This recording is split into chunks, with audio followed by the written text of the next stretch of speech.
But our winner, Congresswoman Michelle Bachmann, whoever sends her these talking points, please pay attention to the detail because she doesn't. One story that came out today, there's a dealership that I know of that applied to their Democrat senator to appeal for help so that they could stay open. That senator was able to arrange a meeting between the dealer and the officials at GM. We all know GM is now Government Motors because it's owned by the American people. It's been nationalized. Well, she's talking about Minnesota's Democratic Senator, Amy Klobuchar. What Bachmann left out is she did the same thing, and she did it along with Senator Klobuchar.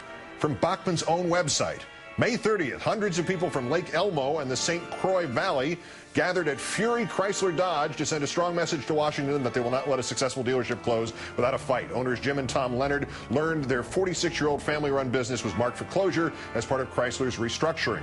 Congresswoman Michelle Bachmann was on hand to lead the rally to save the dealership. She said she will take their fight to Washington on Wednesday when Chrysler dealers will be questioned by members of the Senate about the future of the local car dealers. Senator Amy Klobuchar will also take the fight and a petition signed by attendees of the rally to Washington. Again, this is a plea on behalf of Congresswoman Bachmann to whoever sends her these talking points. Do not make her accuse a Democrat of something she has already herself done.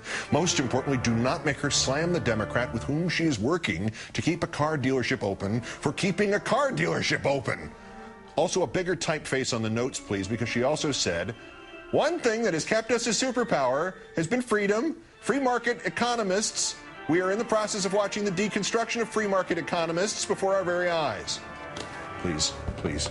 We have been a superpower because of economists. Economics. Again, to Congresswoman Bachmann's puppeteers, please, large typeface. Maybe go for the phonetic spellings. Free market economists.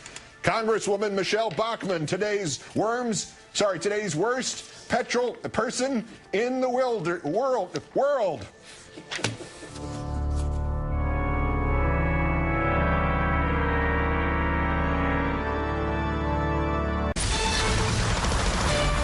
In political humor, does anything go? Is the outside of the envelope the nightly, endlessly sexual jokes made about then-President Clinton? Are John McCain age jokes okay, but Barack the Magic Negro songs not?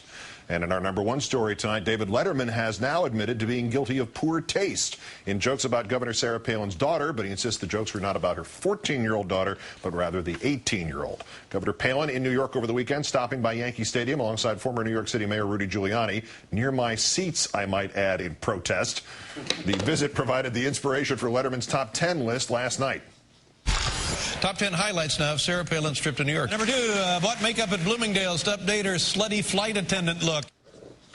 Correction, that was Monday night. Mrs. Palin quick with a response, the governor noting she did not even visit Bloomingdale's, and that Letterman failed to mention that the point of her trip was to attend an autism event.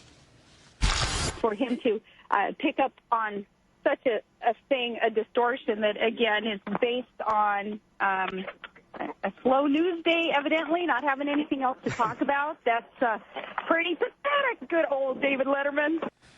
Yes, that's pretty much a tin ear response for the governor, but frankly, was the word slutty really needed, let alone appropriate? The governor's outrage going one further and supported tonight by David Letterman. One awkward moment for Sarah Palin at the Yankee game. During the 7th inning, her daughter was knocked up by Alex Rodriguez. The toughest part of her visit was keeping Elliot Spitzer away from her daughter. That was the hard part. Today, posted on Governor Palin's Facebook page, statements from both the governor and her husband concerning Mr. Letterman. Quote, laughter incited by sexually perverted comments made by a 62-year-old male celebrity aimed at a 14-year-old girl is not only disgusting, but it reminds us some Hollywood NY entertainers have a long way to go in understanding what the rest of America understands, that acceptance of inappropriate sexual comments about an underage girl who could be anyone's daughter contributes to the atrociously high rate of sexual exploitation of minors by older men who use and abuse others. Again, something of the tin ear there. Presumably, Letterman referred to Palin's older daughter, who became pregnant at 17. A point he addressed during the taping of tonight's show late this afternoon, in which he said, we were, as we often do, making jokes about people in the news, and we made some jokes about Sarah Palin and her daughter, the 18-year-old girl her name is Bristol, that's right, and so then, now they're upset with me.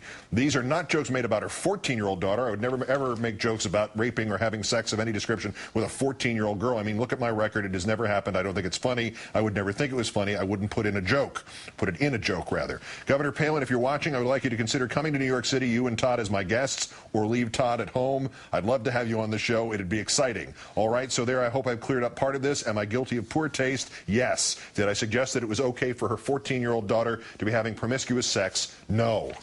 Joining me now, and the MSNBC political analyst, columnist for CQPolitics.com, Craig Crawford. Good evening, Craig. Hi. Free trip to New York. Yes. She wins. or loses, as the case might be, it turns out. I love David Letterman. I respect him. Sitting next to him last year, the day that John McCain canceled out on him, was like getting to sit next to Wellington as he defeated Napoleon at Waterloo. I agree with him, though. The joke about the daughter, because it left that, what are you talking about, a 14-year-old or an 18-year-old, or either one, doesn't make a difference. It was poor taste, but when he makes a knocked-up joke, isn't it safe to assume he meant the daughter who actually was, in reality, knocked up? I mean, did the Palins just overplay what would have been a good political hand before they sort of hit it over the head with a hammer? Sure. I mean, knocked up by Alex Rodriguez. I mean, if that had really happened, it would be in Selena Roberts' book, right? But it wasn't. And she has definitely sought some political advantage here, Keith. There's no getting around that. And I don't know that she was even personally that offended as much. I mean, I think she was probably secretly thrilled to be in the top 10 of Letterman. But this is something that works for her. And you saw in her statement where they mentioned people around the country, those Hollywood, New York entertainers, exactly, not understanding the rest of us. There is the core of the political purpose in this, is turning those people against the coastal elites and to her side. The joke about the governor, which he did not address, apparently, we only had these excerpts from his taping tonight. Is it, in fact, appropriate to use that one word, slutty, in any joke about a woman politician, or should that, in fact, be out of bounds? I think it's probably out of bounds. I mean, the global language monitor today, we learned the English language now has 1 million words. So, I mean, there were maybe some others to choose, or maybe leave it out altogether. And, of course, it's also an insult to flight attendants. Yes. I think, when this is an age when I think, gender-specific racial slurs, those kinds of things, even for comedians, are just dangerous territory, particularly for a big commercial show like Letterman's. I mean, I'm not saying the First Amendment shouldn't protect anything anybody wants to say, but commercial speech in his case, this went too far. I had this debate with, of all people, Harry Smith from CBS the night of the Correspondents' Dinner when Wanda Sykes said of Limbaugh, "You hope Obama fails, I hope your kidneys fail." And I said to Harry, I don't think so. I just think that was outside the pale. And Harry says, no, this is comedy. Comedians necessarily get more latitude. Is that true? Letterman could make a joke like that about Sarah Palin, but Sarah Palin could not make that joke about David Letterman? Well, she could call him slutty. He'd probably agree. I think there is more latitude for comedians, but that doesn't mean there are no limits. And I think we have reached a point in society where certain things like some of the old jokes of the 60s about ethnic groups and so on would never fly today, and that's because society changes. So I think societal norms change, and those are the limits on comedians, particularly big commercial comedians who have to depend on big audiences to survive. But I think that we need them in our society because the point of having comedians in our society is they say the things that we can't say. Yes. But there are limits, and it's like a pressure valve, but it is a valve. It's not a gusher. Right. There's no limit on it. Laughter as a sanction against inflexible behavior. In 15 seconds, he invited her to come on the show. Is there any chance she will have the political wisdom to say, I'm going to shoot the works here and try it? Oh, this is the old formula. Talk show host maybe inadvertently insults politician. Politician gets outraged. Talk show host apologizes. Politician goes on, and they all make up. So I think that's what will happen. Yeah, so I don't think it'll happen in a million years. Craig Crawford, CQ Politics at MSNBC. It would be great to see it, but it won't happen. All right, thank you, Craig. You bet. That's countdown for this, the 2,232nd day since the previous president declared mission accomplished in Iraq. I'm Keith Olbermann. Good night and good luck.